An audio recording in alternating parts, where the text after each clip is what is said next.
Мынакей Билал. Мен бычакты өп койчу. Чачымды тарап берип атырың, Ана. Кыйшык чачымды түстөп берип атат.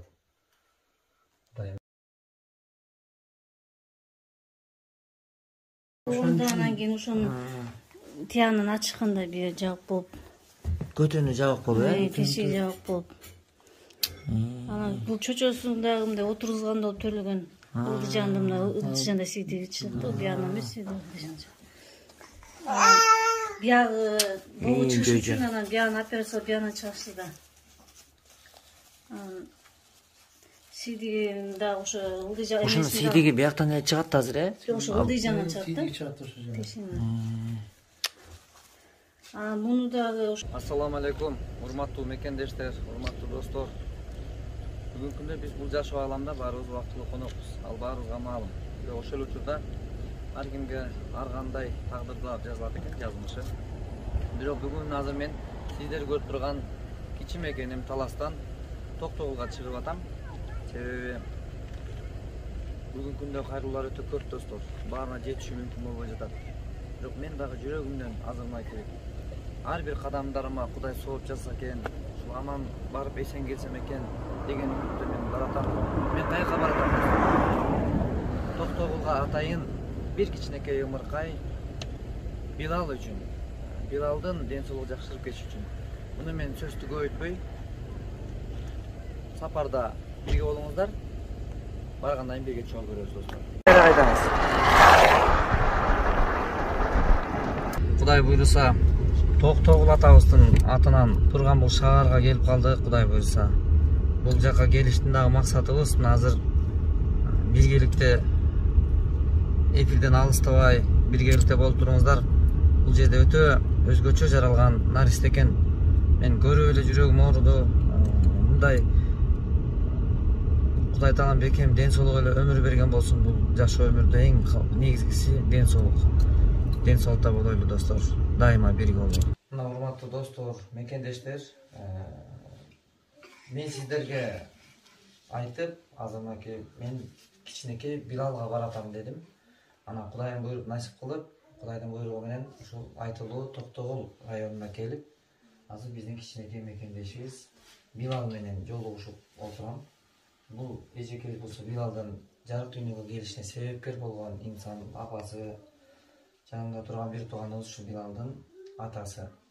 Анан айтсаңыз, эжеке, Билал кандай эмеден Билал тууралуу айтып берсеңиз, бүгүнкү күндөгү буга чейин. Ошо 21 сентябрда төрөлгөн. Быйыл 1 жаш болот 21-нде. Ошо төрөлгөндө эле новорожденный эле болуп, көтөнүн тешиги жабык болуп төрөлдү, чучосун сие турган эркек бала, сие турган жер өзүнүн учунда эмес, ылдыжанда. Бөйрөгү жок. Колдорунун бирден баш бармактары жок. Ошонун баланын жакшы болуп кетишине ушу истерге кайрылдык. Кандай жардам болсо да ошо болуп балам жакшы болуп кетсе деп. Азыр бул жерде биз азыр менин түшүнүгүм боюнча биз Билалдын эгерде операциясы Кыргызстанда боло турган болсо, эгер Кыргызстанда боло турган болуп, бизде болуп кала турган болсо, Билалдын дагы мынакей бир тууганыбыздан дагы Аллах разы болгон болсун.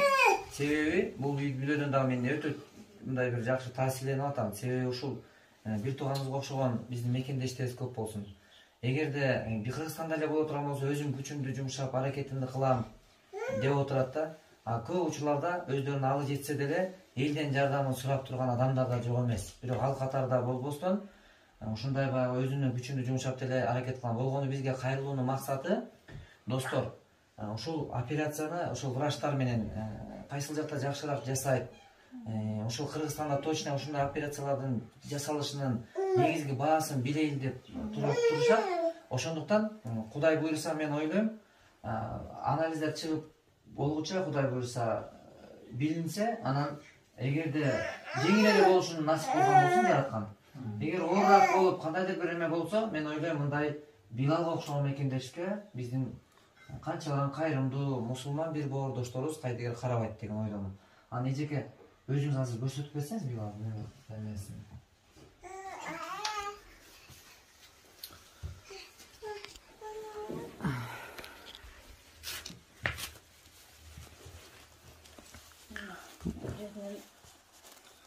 Бул төрөлгөндө өзү ушундай болуп бияктан болду. Операциялы ачкан, Ачкан. Бул иштеп турган жер жабык болгондо анан кийин ошонун тиянын ачканда бир жабык болуп. Көтөнү жабык болуп, Тешиги жабык болуп. Анан бул чочосун дагы мындай отургузганда болуп төрөлгөн. Ылдыжанды мына ылдыжанда сийдиги чыкты, биягына эмес ылдыжанда. Биягы болу чыгыш үчүн анан биягын операция биягынан чыгышты да. Сидиги да ошо ылдыжа. Ошону сидиги бияктан чыгат азыр, Ошо ылдыжандан чыгат да. Сидиги чыгат ошо жерден. Муну дагы ошо бир майс бар атайын Бишкекте бир 2 эле аптекада сатып экен. Ошону алдырып турабыз, алда 5-6 күнгө жетет. Анан Билал тынчыбык экен, Билал. Алтын десе Кудайым жардам берген болсун, Аллахымыз жардам берсин. Мом эмедесин бир манжаларды,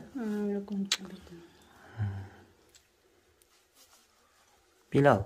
Канча болуп калды? Канча? 11 ай. 11 ай,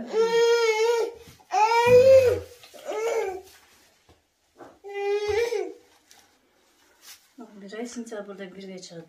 Анан улам чоңойсен, улам чоңоюп кеткен. Ошодон да бул бала кыйналып кетеби деп эме кылып эртерээк операциясын кылыш кеткен. Азыр врачтар өзү не деп айтты дедиңиз? Врачтарга менганда азыр эмес. Биздин Бишкекке врачтар барганда алар бала кичинекей, анан биз 2 жашын чет калабыз деди. Анан 1 этап менен 3 этап менен кылышат экен алар. Чет мамлекетте ушундай кичинекейден кылат экен, 1 этап менен бүтүрүп коет экен. Сиздер мындай эмелерден карап көрдүңүзбү? Интернеттен же болбосо ошол чет өлкөдө именно ушундай болгон эмедеги балдарга кандай операциялар жүргүзүлгөндүгүн изденип көрдүңүздөрбү башка жактардан? Интернеттен караганда биз Кыргызстандан кылды деп уктук бирөөдөн, бирок канча жашта каерде кылганын таппай атабыз да. Ошо алар бул дагы эме болот экен да, арган түрдө болот экен да. Кээ жөн эле ички органдын эмеси, жон ичи жабык болот экен, ичинен. Кээ терисинен болот экен да.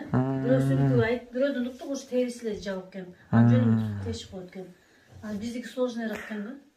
Рентгенге түшүрүп жанагындай бир кандайдыр эмелер тартып эме көрдү, Ал жагын көрүштү, бир бөйрөгү жок экен. Бир бөйрөк да жок, Эжеке айтсаңыз, бунун себеби ушинтип төрөлүп калганын себеби эмне деп айтты врачтар?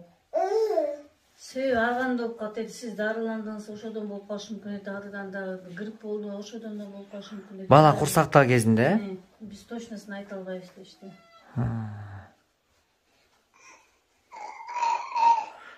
Кудай буйруса, Аллахым өзү берген дарттан шифа берген болсун. Бүгүндө адамга адам керек. Абалыңды сурап турган, бүгүндө адамга адам керек. Адам жөнөк турбусуна, себепкер жаркыган турмушуна, кыйын күндө бирге өтөт, таянып элдеген бул кызына. Ынтымакта жеңе турган, кайрат бер, сабыр бер кыргызыма. Болсун олор өтүп кетет, жамандын артынан жакшы келет. Абалыңды сурап турган, бүгүндө адамга адам керек. Абалыңды сурап турган, бүгүндө адамга адам керек. Абалыңды сурап турган, бүгүндө адамга адам керек.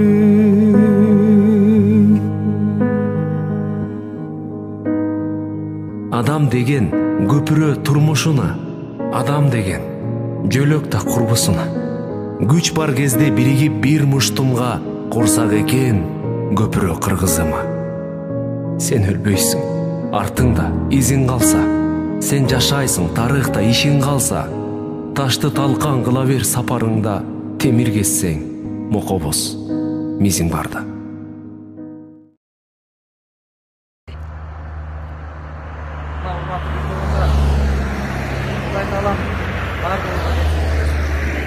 Билалга окшогон бир туугандарыбызга Аллах шифасын берген болсун, берген Раббына шифа берсин. Мен колуман келишинче ушинтип бир ортодо көпүрө болуп берип коюунун аракетин жасап келатам. Бирок ушул аракетиме дем күч берип, колдоп, коштоп, бата тилегин берип турган элиме, журтума рахматымды айтам. Ошол учурда азыр бул жака келип кайра кетиште бензин маселеси болот, расходдор болуп калат. Ушуга биздин ошол Сбербанк картабызга дагы улам кол сунуп турган бир туугандарыбыз бар. Силерден Кудай ыраазы болсун. Биздин жакшы билет.